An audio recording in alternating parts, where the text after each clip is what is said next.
Eight times ये देखने में आती हैं चीज़ें, क्योंकि हम तो डील कर रहे होते हैं इस तरह के क्राइम से और सारी चीज़ें सामने आ रही होती हैं।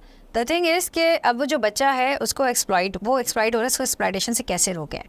अब यहाँ पे हमारे पास कानूनी जो मैकेनिज़्म है वो तो ये है कि पहले तो ये होता था भाई आपके साथ ज़्यादती हुई आप खुद आए कंप्लेन करें, आपके पेरेंट्स करें, ऐसे ही है। अब आपके माँ बाप ने आपको भेज दिया है 10 साल के लिए, 5 साल के लिए एग्रीमेंट कर लिया, इकट्ठी यकमुश्त अमाउंट ले लिया है, 5 लाख 10 लाख में आपने बच्चा दे दिया, 5 साल तक आपसे मुलाजमत कराएं, जो मर्जी कराएं।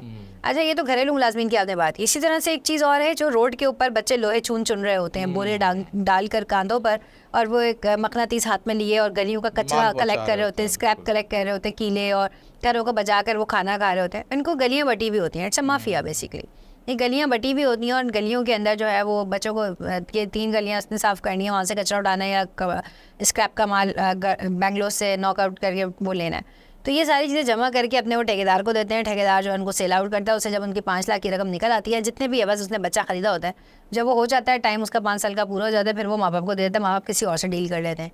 तो अब हमने उन माँ बाप को अप्रोच किया और कहा कि भाई ये तो क्राइम है, तुम बॉन्डेड लेबर करा रहे हो और ये करा रहे हो। उससे बहुत सारी NGOs भी काम कर रही हैं, कम्युनिटी बेस्ड ऑर्गेनाइजेशन भी कर रही हैं। सो पेरेंट्स ये कहते हैं कि भाई हमारे 6 बच्चे हैं और ये कमाता है, इसके ज़रिए हमें पैसा मिला हुआ है, तो हम क्यों मतलब they are willing to do सो।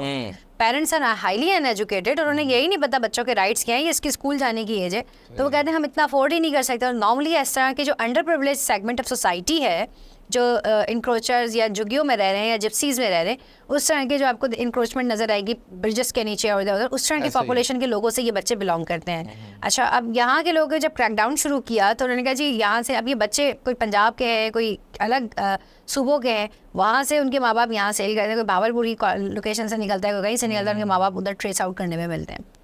और बच्चे को इवन ये भी नहीं पता होता उसके माँ बाप रहते कहाँ हैं, वो डिस्कनेक्टेड होता है, no cell phone is allowed, कुछ भी उसके पास नहीं होता है, तो वो बता भी नहीं सकता वो अच्छी हालत में बुरी हालत में व्हाट्सएवर। राइट्स तो बहुत दूर की बात है, बेसिक राइट्स ही, फंडामेंटल राइट्स ही उसके एक्सप्लॉइट हो रहे हैं। सो मेरा ख्याल है कि हमारी जिम्मेदारी है कि हम अपने इर्द गिर्द ऐसे लोगों पर नज़र रखें। इसी तरह से बैगरी है, छोटे बच्चों को बैगरी के तौर पर यूटिलाइज किया जाता है, तो ये भी एक प्रोफेशन बनाया हुआ है, तो ऐसे लोगों को डिस्करेज करने की ज़रूरत है बजाय ना कि तरस खाने के।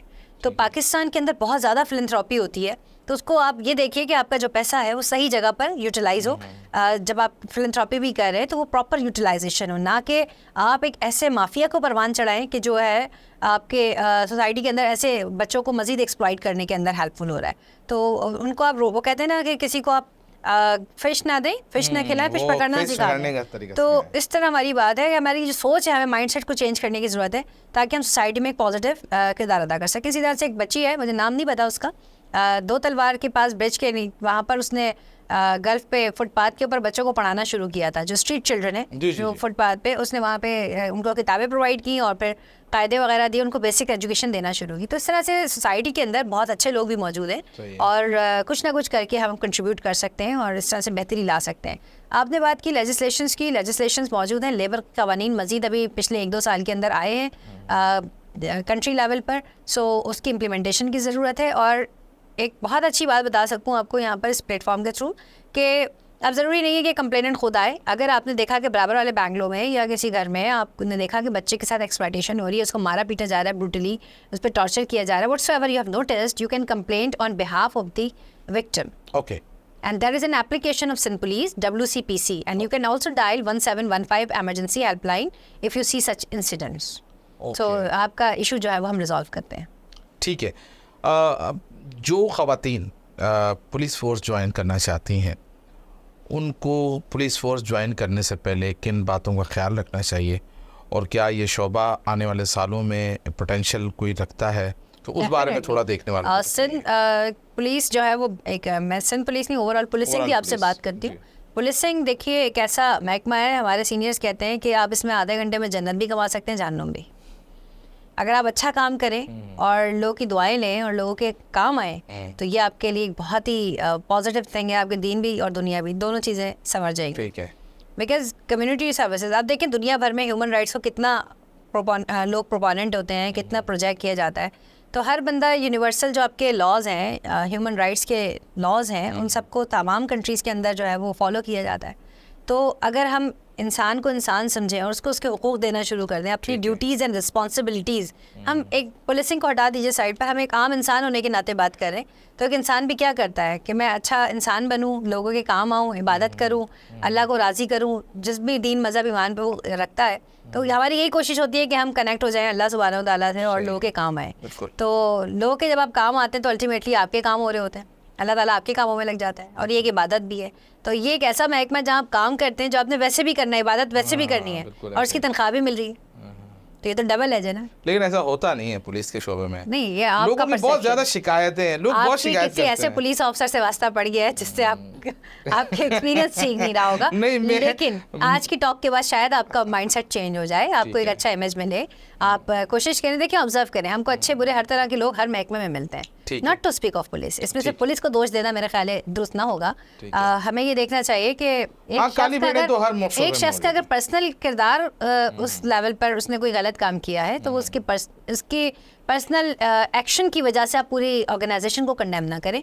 मैं समझती हूँ जितना काम पुलिस करती है शायद ही कोई और महकमा करता हो। ये मैं इसलिए नहीं कह रही कि मैं पुलिस में हूँ, मेरा पहले भी यही परसेप्शन था कि जितनी ज़्यादा सर्विसेज आप देखिए 30,000 या 40,000 की सैलरी में एक बंदा अपनी जान कुर्बान करने के लिए रोड पे खड़ा हुआ है कि आम बंदे में क्या इतनी करेज है कि वो गोली खाने के लिए तैयार हो। उसे पता है कि मैं किसी भी वक्त शहीद हो सकता हूँ और वो फिर भी मदद कर रहा है। इसमें कोई शक नहीं, पुलिस तो आप इतनी बड़ी उसकी कुर्बानी देखिए, पुलिस की लाजवाब कुर्बानियां हैं। तकरीबन 1200 से ज़ायद हमारे जवानों ने जामे शहादत नोश किया, और ना सिर्फ जवानों ने, सिपाहियों ने, बल्कि IGP रैंक की भी शहादत हुई है। सिफत गयूर साहब का नाम हमारे सामने है, और दीगर हमारे पास हिलाल साहब का नाम है, कैप्टन रिटायर्ड हिलाल साहब SSP, वो शहीद हुए।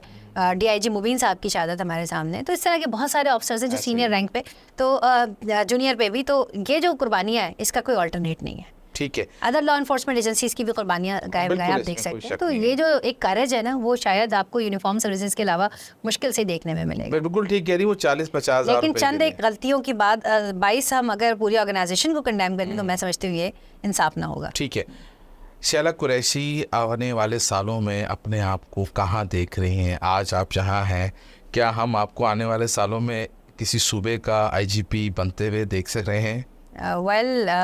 कोशिश जारी है, एंड इंसान का काम है मेहनत करना, कोशिश करना, और मैं पूरी कोशिश करती हूँ अपनी सलाहियतों को बरूए कार लाऊं और अवामुन नास की खिदमत करूं, और इंशाल्लाह you will see one day. आखिरी सवाल, हाल ही में आपने एक ज़िंदगी का नया सफ़र शुरू किया है, तो ज़िंदगी में कुछ तब्दीली आई होगी, तो ये आप मतलब जैसे प्रोफेशनली तो आपके पास सारी महारतें हैं, तो अमूर खानादारी में भी सारी महारत है आपको? खाना वाना भी हस्बैंड ही बताएंगे मेरे। देखिए, बिफोर मैरिज भी मेरी वालदा साहिबा ने हमेशा ट्रेनिंग इस तरह से की कि आपको अपने सारे काम करने आने चाहिए, कि इंसान को कभी किसी का मोहताज नहीं होना चाहिए। I can stitch my dresses as well. मैंने जो है वो मेक ओवर सीखा हुआ है, ब्यूटिशियन का सारा काम मुझे आता है, कुकिंग का भी आता है, और जो एक्सपर्टीज़ होती हैं, मैं दुआ गोश्त बहुत अच्छा बनाती हूँ। अच्छा, ठीक है। सो बारबेक्यू गोश्त आप कह सकते हैं। मतलब ये चीज़ें तो बेसिक्स हैं, हर इंसान को आनी चाहिए, चाहे वो प्रोफेशन में हो या ना हो। तो ये तो बहुत ज़रूरी चीज़ें हैं। इसके अलावा हैंड एम्ब्रॉयडरी मुझे आती है। I professionally learned all these things, and अभी नहीं सीखी है मैंने। क्लास 6 में जब कभी सेमेस्टर ब्रेक मिलता था, क्लासेस के दौरान छुट्टियाँ होती थी, समर वेकेशंस मिलती थी, तो I always utilise my time and I can beautify my hands with henna. Mehndi लगाना भी सीखी है, सारे काम मैं नीट पे आई डू इट।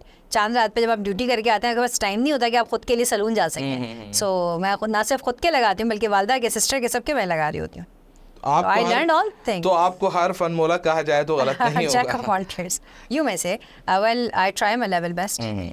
ठीक है, बहुत बहुत मेरे अंदर एक ये चीज़ है कि मैं जो काम भी करती हूँ बड़े पैशन के साथ करती हूँ, खा वो कुकिंग है तो वो भी, अगर पुलिसिंग है तो वो। लेकिन अब जो मेरा रिसेंट है वो तो पैशन पुलिसिंग ही है, और शुरू से यही रहा है कि बाकी मैं लेक्चरर भी रही, मैंने आपको बताया, तो उसमें मुझे लगता था कि मैं मोनोटनस जॉब कर रही हूँ, मतलब जाओ पढ़ाते रहो ना, डे एंड होता है पढ़ाना, वो भी बहुत मज़े का है। वो भी मैं स्टिल, मुझे शौक है अभी भी, जहाँ कहीं कभी मौका मिलता है CSS एस्पिरेंट्स को कोच करती हूँ मेंटोरशिप में, तो कर रही हूँ काम। लेकिन ये है कि प्रोफेशन प्रोफेटिक है, नो डाउट।